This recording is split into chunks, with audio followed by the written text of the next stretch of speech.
Hi guys, good afternoon and welcome back to my Bangla channel. কেমন আছো তোমরা সবাই? তা আশা করছি তোমরা সবাই অ্যাজ ইউজুয়াল জাস্ট ফাটাফাটি আছেন। আজকে দিনটা তোমাদের সবার খুব ভালো কাটবে। তো যেমনটা তোমরা লাস্ট ভিডিও দেখে থাকলে জানবে যে আমার এরকম পড়ে গিয়ে লোয়ার ব্যাকে চোট লেগেছে, তো সেই কারণে আমি শুতে বসতে একটুখানি কষ্ট হচ্ছে আমার। তো যাই হোক, আমি আর কি লাঞ্চ এই জাস্ট কিছুক্ষণ আগে করলাম, মা খাইয়ে দিল। আমি খেতেই পারছিলাম না, মানে খেতে হলে মানুষকে তো একটু গরজটা মুখে ঢোকানোর জন্য এমনি ঝুঁকতে হয়, নাহলে যদি আমি এরকম স্ট্রেট বসে থাকি এমনিভাবে মুখের মধ্যে গরজ দিই তাহলে অবভিয়াসলি পড়ে যাবে। তো এই যে নিচুটা হওয়া, এটা যতবারই হচ্ছে ততবারই যেন মানে টন টন করে উঠছে, মানে লোয়ার ব্যাকটা আর কি। তো যাই হোক, সেই কারণে মা খাইয়ে দিল আমাকে। তো খাইয়ে টাইয়ে দেওয়ার পরে গিয়ে শুয়েছিলাম, বাট শুতে পারছি না, ওই জন্য উঠে এসে বসেছি, ভালো একটুখানি টিভি দেখি আর তার সাথে সাথে ব্লগটাও স্টার্ট করি, বিকজ ব্লগটা এখন অব্দি স্টার্ট করা হয়নি। তো চলো, without further delay let's start today's video. সন্ধ্যাবেলা বাবা আজকে নিয়ে এসছে এগ মোগলাই, আর আমার ফেভারিট দোকান থেকে নিয়ে এসছে, যেখানকার মোগলাই আমি পছন্দ করি।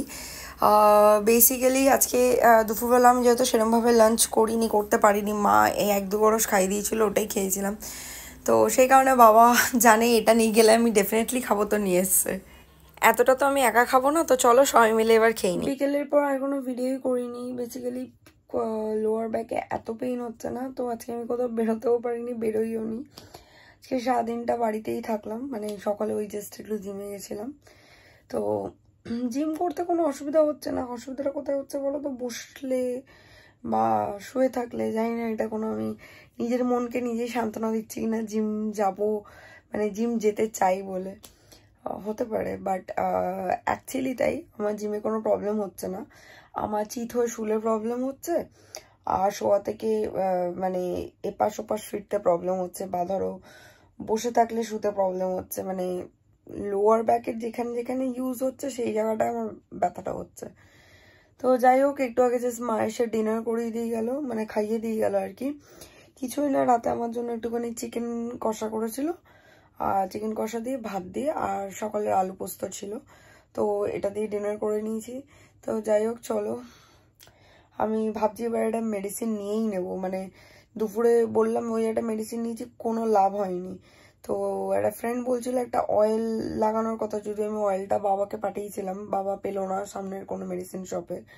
তো বললো নাকি অ্যামাজনে অর্ডার করলে পাওয়া যাবে, দেখতে হবে এবার একবার। আর না হলে ওই মেডিসিনটা যেটা দুপুরে খেয়েছি ওইটাই আরেকবার খেয়ে নেবো, যদি ওটা খেয়ে কোনো কাজ হয়নি।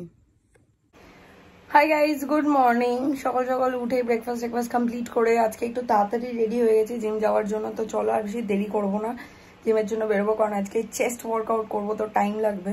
তো চলো বেরোই। আজকে আর জিমে গিয়েও কোনো ব্লগ করিনি, জিমের বাইরেও কোনো ব্লগ করা হয়নি, বিকজ আজকে গিয়ে দেখি যে জিম পুরো অন্ধকার, মানে কারেন্ট নেই। তো বললো নাকি অ্যানাউন্স করে দিয়ে গেছে যে 12টা থেকে বিকেল 5টা অবধি কারেন্ট থাকবে না, কারণ জিমের সামনে একটা কি বলে ল্যাম্প পোস্টে কিছুদিন আগে আগুন ধরে গেছিলো। তো সেটা তো ঠিক করে দিয়েছিল তখনকার মতন, বাট আজকে মনে হয় যে রিপেয়ারিং এর কোনো কাজ হবে। তো সেই কারণে অ্যানাউন্সই করে দিয়ে গেছে যে সকাল থেকে মানে ওই 12টা দিয়ে 5টা অবধি কারেন্ট থাকবে না। তো কি করব, গেছে আবার ফিরে আসবো, বিকেল 5টার পর যাব। সত্যি কথা বলতে এক তো বিকেলবেলা জিম যেতে ইচ্ছা করে না, আর সেকেন্ড অফ অল বিকেলবেলা জিমে না মানে মনে হয় যেন মাছের বাজারেও মানে ফেল, এত ভিড় থাকে, মানে ট্রিমেন্ডাস ভিড় থাকে। মানে এক একটা ধরো কোনো, আমি say for example lat pull down মারবো, মানে ব্যাক মারছি ধরো, তো সেই মেশিনের জন্য মানে ইউজ করার জন্য 10 মিনিট দাঁড়াতে হবে, বা ধরো স্মিথ মেশিন 10 মিনিট দাঁড়াতে হবে। তো এরকম করে জিম করতে ইচ্ছা করে না, আর প্রচণ্ড ভিড়। তো সেই কারণে ভাবলাম ঠিক আছে।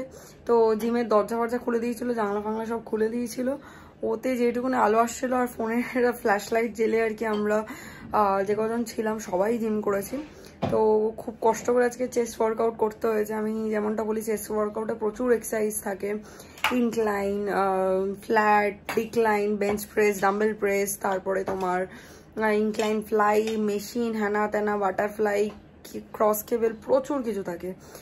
তো যাই হোক, সব কিছুই মেরেছি, খালি মানে ডিক্লাইনটা মারিনি, কারণ ডিক্লাইনটা মারতে একটু কষ্ট হয় আমার, মানে আমি আগে মারতাম না, তো নতুন নতুন মারছি, তো সেই কারণে আজ আর ডিক্লাইনটা আমি মারিনি, অন্ধকারের মধ্যে কি মানে চোট ফোট লেগে যায় যদি। তো যাই হোক, মানে বাড়ি এসে আর বেশিক্ষণ ওয়েট করিনি, এত ঘামিয়ে গেছিলাম, এত কষ্ট হচ্ছিল। এসে সোজা স্নান টান করলাম, স্নান করে ফ্রেশ হয়ে এসেছি। এবার লাঞ্চে বসবো। তো চলো তোমাদেরকে একবার লাঞ্চের মেনুটা দেখিয়ে দিই আজকে। তো এই হচ্ছে আজকে লাঞ্চের মেনু। রাইস রয়েছে এখানে, কুদরি আলু ভাজা, আচ্ছা এখানে মুসুরির ডাল রয়েছে, এখানে রয়েছে চিংড়ি ভাপা, আর এখানে রয়েছে দই। তো চলো ঝটপট লাঞ্চটা সেরে নেওয়া যাক। লাঞ্চ কমপ্লিট হয়ে গেছে অ্যান্ড আমার লোয়ার ব্যাক পেইনটা এখন অনেকটাই কম রয়েছে। মেবি রাতের বেলা যে ওষুধটা খেয়ে ঘুমিয়েছিলাম তো সেটার জন্য হতে পারে।